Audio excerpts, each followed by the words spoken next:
থেকে আনা হবে। যে ব্যক্তি একটা দুটা নয় বরং 100টা খুন করেছে,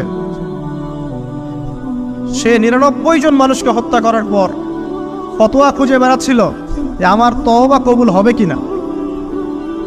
একজন আবেদের কাছে গিয়েছে। আবেদ আর আলেম কিন্তু এক জিনিস না।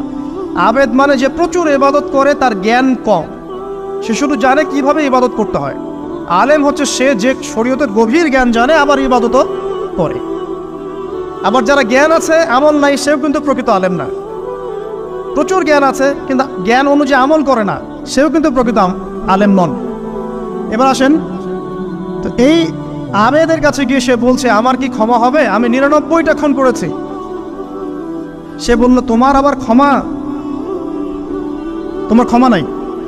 তখন এই ব্যক্তি এই আবেদকে হত্যা করে 100টা খুন পূর্ণ করলো, ওকেও সে মেরে ফেলছে। আমার ক্ষমাই হবে না তো তোর বেঁচে থাকার কি দরকার, তুইও মর।